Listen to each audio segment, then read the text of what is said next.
Welcome to the second session of the Michigan Co-op Winter Virtual Conference for our second day. For this session, we have Dr. Kathy Dewsbury-White, who is the CEO of the Michigan Assessment Consortium. And if you are in a district and you haven't heard about the Michigan Assessment Consortium, I would strongly recommend that you connect with them. Kathy's going to be sharing a lot of really great resources that they have available. And it's just something that she and I were just talking before this. And a lot of times we talk about we over-test and under-assess. And so that's so important because we always often think that testing and assessment are the same. But assessment really, if we focus on that piece, it really is more for that growth and learning than just, it's like the testing's a snapshot, but the assessment is how we do that growth. So I'm going to stop sharing my screen so that Kathy can put hers up there.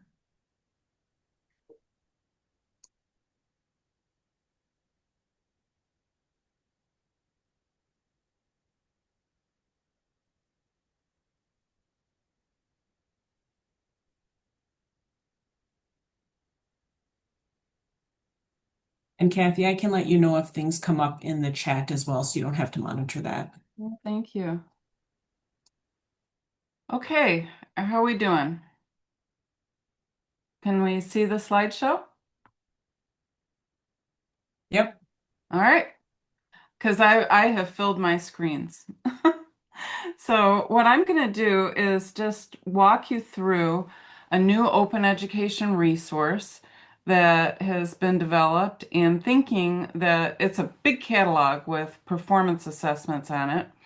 And thinking that your districts that are interested in personalized learning and working toward living into CBE frameworks and so forth, this is really built for you. So I'm very pleased to be able to walk you through what we've got here. So this starts with there's two parts of this story. One are the people that have been making the performance assessments, and then the other that we're going to talk about more today is the actual catalog of performance assessments. So, and this acronym MIPAC tends to serve both purposes. So the Michigan Performance Assessment Cadre is a professional learning opportunity that we offer to um, educators in the state, and we as the Michigan Assessment Consortium, and we do this in collaboration with the Department of Ed, their OES department, and their OEAA department. And the idea is to just develop a deep pool of expertise among educators in terms of the design capabilities for developing good, strong, reliable performance assessments. And then MyPAC is a larger initiative, though, that um, this is the contract or the project that we have for the Department of Ed. So we are helping to promote the use of the competencies that have been developed for ELA and mathematics, and then likewise, as a companion piece, we've been publishing material about what kind of assessment, what's the structure, what's the system that really supports competency-based education. And we've got when we develop these performance assessments, we do our due diligence, we pilot them, we collect information from the students about their experience and observations from the teachers and the administration. We collaboratively score the work and then we refine the items. And then what you see on this site is what gets posted. So I've already told you a little bit about who's involved in this work. We've got two departments at the Department of Ed and then the MAC. And here's a little bit about us if you're not familiar with our organization. And we will have dropped the link to the organization in the chat. And so I really encourage you to explore. So we've been around for about 15 years. We're an education assessment focused, nonpartisan, nonprofit organization. We're a statewide consortium. We've got a volunteer board. They come from um, local districts, ISDs, other education associations, a little higher ed, MDE, and we even have a PBS education person joining us. So that's exciting. Our mission is to improve student learning and achievement through a system of coherent curriculum, balanced assessment, and effective instruction. And we do this collaboratively with other organizations by promoting assessment knowledge and practice, providing professional learning, and producing and sharing assessment tools and resources. This open ed resource that I'm going to show you and engaging with teachers to help us make it, really, we will have done all of those things, promoting assessment knowledge, providing professional learning, and producing a resource. So this is a nice example for the kind of work that MAC tends to get involved in. Now, the purpose of this open ed resource and the actual site, which is mypac.net, and we also put that in the chat, and I welcome you to get on there and explore while I'm talking with you, is to provide an online library of model performance assessments. And right now we've got a set for mathematics and ELA, and they are aligned to the model competencies that the department has published. The idea is to provide cutting edge resources to help teachers in schools and districts learn about competency-based ed models and, of course, the power of performance assessment. And then we want to encourage the use of performance assessment to promote those larger, more complex expectations that we have for 21st century students. And you guys know that there's a whole method match design schema when you develop any kind of assessment. And the reason we develop performance assessments is when we have concepts and skills and processes and interdisciplinary complex thinking. And excuse me, a performance assessment is the type of assessment that you want to design for those complex 21st century skills and competencies. So here are the features of the website. When you go to the website, you're going to see a home page, and you'll be able to get to a lot of resources right from the home page. There are two searchable catalogs, one for the ELA assessments and one for the mathematic assessments. We've opened the catalog with 170 items, and we are adding more. We've got another 80 that are going to be piloted this winter. So it's growing pretty rapidly. For each assessment, there is an actual assessment page, and you can download assessment booklets. There's one for the teacher with administration instructions, and then there's one for the student to interact with. And then, of course, there are scoring rubrics. There are additional information pages in this website that just talk generally about what are the assessment structures that support CBE frameworks. There are overviews of the assessments. There's an FAQ page, and there are a ton of tools and resources that we've added that are MAC developed articles and tools over the years that are related to this topic of performance assessment and competency-based education and even formative assessment. So this is a picture of the home page, and as I said, I was encouraging you to go ahead and get on and explore while we're talking. We've had over 100 educators that have have helped us with the development of assessments. We've been plugging along, working this project for about 5 years. Before we were building that catalog before we just opened it and released it in September of 2025. Um, if you're not familiar with the Michigan Model Competencies, I'll show you those documents are loaded onto this website, and you can grab those and review them. Right now, the ELA competencies cover grades 3 through 12, and the department has released mathematics competencies for grades 3 through 8. We are looking forward to high school, hopefully in the next year. And this is just a picture of, the sort of entry point, the portal to the two catalogs. And so you're going to click on where it says Browse ELA Assessments or Browse Mathematics Assessments, depending on which catalog you might like to explore. Once you get into a catalog, there's different ways to search, and that's what this slide is showing you.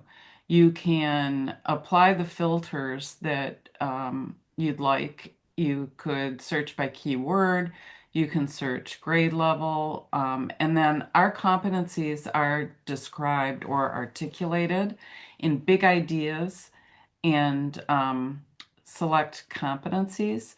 And so we have you select the big idea, and then the aligning competency comes up when you do that selection. When you look down the way the catalog is organized, you'll see when you are reading from left to right that you get the title of the assessment, and it has a coding that is important to us, probably less so to you. And then you get the grade level, which big ideas the item has been aligned to, likewise, which competencies, and there's a little hover feature, so you can get that box that gives you the full description. And then if there's any recording required, we let you know that because, sometimes kids are giving a speech or performing, a scenario or, recording a poem, that type of thing. And then we give you an estimate for how much time we think one would need to administer this assessment. And that's the way the catalog is organized. This is what an actual assessment item page looks like. You have an item description. You can see where you can download the booklets. And again, you get a really nice display that immediately shows you the big ideas and competencies that the item is aligned to. Trying to think. Oh, I wanted to tell you that to download items, we want you to log into the website. This is like, this gives us information about, who's borrowing the sweater from my closet. And it's really interesting and useful and helpful to us to kind of track the use of the assessments. We maintain another really big catalog that's beautiful for arts performance assessments, and that's been around a while. And those site analytics really helped us update that catalog in the last couple of years because we could see, what was being used frequently and what wasn't, and then we could do a little digging about why do we think items were not getting used, and it's just very, very helpful. And then of course we've got an invitation to give us feedback about the items. This is what the rubric page looks like. And every single item has a scoring rubric. When I said that we collaboratively score when we pilot these items, this is what teachers are using. We actually have developed a virtual scoring platform that is very fun to use. And we do blind scoring, so the teacher that administered the item scores first, and then we invite a colleague in to score over and see if there's agreement. And when there isn't agreement, we bring in a score breaker. And it helps us calibrate, So very, very interesting and lots of fun to use. And that's just a feature of the cadre if you might choose to become a part of that group in the future, which is an opportunity. It's an option. We are looking for folks for next year. This is a display that I said that there are a lot of extra tools and resources that are loaded onto the site. And this is just a sample of what you might find. There are many others, and they're scattered across lots of different pages. This is just to highlight that you can download those model competencies that the department has published. They are available on the site. And then, of course, before we released the site, we had to do, um, uh, testing with folks to see what their experience was. And this was just a kind of an early return. And so we share that by way of encouragement and invitation. And we will have put the site, the URL, in the chat. And so I'm encouraging you to get on and explore. And then just a little peek into the future with this project and where we'll be going. Um, we've been kind of plugging away in the background, creating some case stories to describe experiences of districts that are using these performance assessments. We call it a field test when they use more than one and are intentional in terms of who and why and what they do with the results. And so we've been following along and helping ourselves understand how these performance assessments are being used in districts, especially those that are wanting to live into a competency-based ed framework. And those are not yet published, but we've got them available if you are curious. And we're continuing to grow that library a little bit before we put them on the website, though.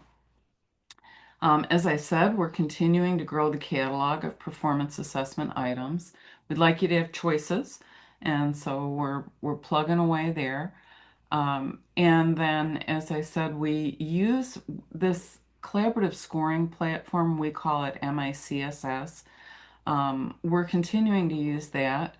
And I will tell you that we find that folks that are involved in this project, when they decide to field test these performance assessments in their own district, they have a really good experience using their PLC and engaging their colleagues in collaborative scoring, and then having that sort of hosted discussion about, did the kids, do what we thought they were going to do?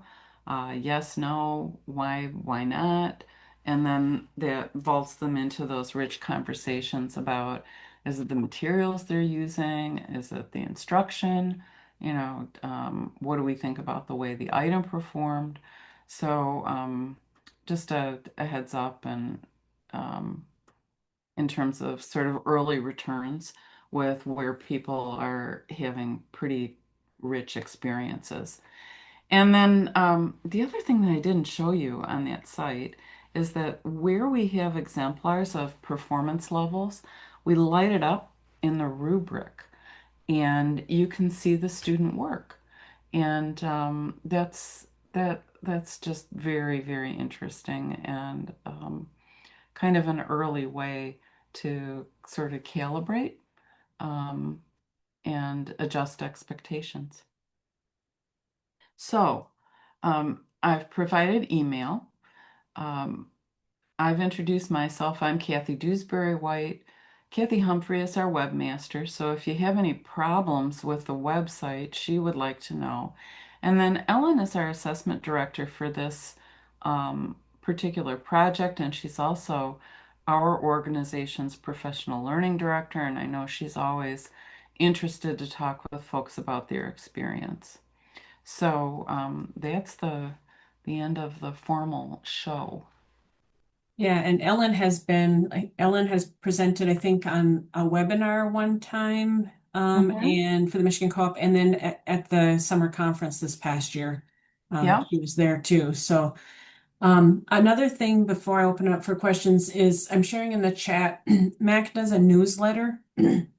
And I get that newsletter, so I'm sharing the one of these links that Kathy had shared. This one has a link to this National Academy of Education's it's a guidebook called Implementing Balanced Assessment Systems, a practical guidebook for districts and schools. But I'm pretty sure on the MyPack website that's where you can sign up for the newsletter, right, Kathy? No, you actually have to go to the MAC to sign up for the newsletter. Okay. Okay. So, and I put the MAC's Yep, I have that in address there in there too. Yep. also. Yep. And you can click on news, which is at the top of our site, and you'll find the newsletters, and then there's a invitation for you to get on our newsletter list. It's not a cost. Um, we do have memberships that you can pay for, but um, to get the newsletter, that's not that's not necessary. Right. So Okay. So does anybody have questions or comments for Kathy?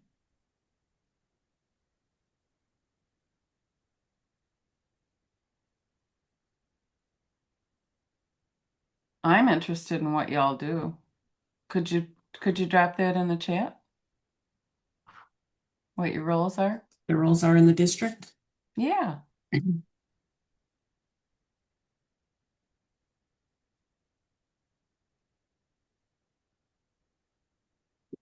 One of the questions I did have while they're putting things in there, Hmm. um, the the assessments that you've had that the teachers have been building have, do you know, have they encompassed, I know they're ELA and math, um, Hmm. are they from like different grade levels? Or I mean, I'm assuming they're different grade levels, but like I'm thinking, not that this should really matter, but rural, urban, suburban. Yeah, the people that were building the Yeah. assessments and where they were tried out. Yeah, we've had a pretty good mix of folks, where it's not their demographic isn't the first thing that we're looking at when we're selecting them to join the cadre. The first thing that we look for is deep disciplinary expertise because you have to have that to to do. We can't teach that, the disciplinary expertise. We don't have time for that. We can teach the assessment design part, you know. Um, I think that we have had teachers from metropolitan areas. We've had rural. We've had some participation from the UP. Um, How about from different programs, or have most of them been, and not that this matters either, because you can apply that design across types of programs, but right. we get in on this conference, we have a lot of people who run virtual programs. Do you know if you've Hmm. had any virtual program? I mean, because I'm trying to maybe encourage these guys to get involved with you to develop those, some of those Yeah. assessments for digital learning. Yeah, I do think we've had a couple of teachers that have come to us actually from virtual high schools. Okay. Um, and yeah, yeah. That said, the items are not specially designed to be administered in a virtual setting. It would work, you know, but not, do you know what I mean? That isn't on the front end of the Right. Yep. design. Yep. We've had pretty good, I would say the other thing is that we've had some good students with disabilities, teachers, backgrounds that have contributed. Mhm. So Okay. been a part of our design process is teaching about universal design for learning before or at the in the early stages of the assessment design process. So my email, I can put that in again, was at the end of the slideshow. But if anybody's interested in joining the cadre next year, or you've got a colleague to nominate, um, you could have them email me. Um, this will be typically what we do is advertise and spotlight the MDE Oh, assessment the newsletter. assessment newsletter that they send out. Yeah, and we usually start in March and April, and we look to confirm who our cadre is going to be by the end of the school year because we start our work typically in August. The actual assessment cadre will meet for 2 days face to face in August. Then they go home and work. We bring them back together typically in October for a day and a half, again, face to face work. We do this in Lansing. And then we've got virtual sessions to work together to get ready to finish up the items. We've started writing them together. We finish them virtually. We're editing, we're going back and forth with teams that you're placed on, and a team lead and some editors. And then by December, we're getting ready to pilot. And then in February, typically we are trying these items out in classrooms. And then in March, we get back together and we do the collaborative scoring. And then by April or May, we have revised the items. And your obligation as a MyPAC cadre member is concluded for that particular year. And there is a stipend that's available for your labor, and then the expenses, to come to drive and if you need to spend the night and so forth, those are also underwritten. And there's a healthy number of sketches that may be earned. I think it's like almost up to 50. So you could get involved and be done for the year with that obligation plus. Um, I think that's it in terms of a little overview of about joining the cadre. Oh, we put you on teams. So you would either join a 3-5 team for ELA or math, a 6-8 team, or a high school team.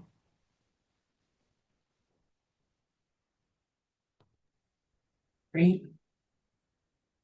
Thank Okay. you for those that identified themselves. I appreciate it. Oh, we have Escanaba. Yay. Are there any other questions for Kathy?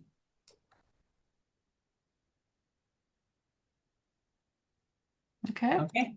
Well, thank you so much, Kathy, for sharing with us. Again, this session's recorded, so then it'll be shared out with it'll be shared with anybody who's registered, but then also to the other co-op members too. So, they will have a list of all the sessions to choose from, and hopefully we'll get a few more engaged with that too. So, It's great to be with you. Thanks. all right. Thanks so much. Bye-bye. Bye-bye.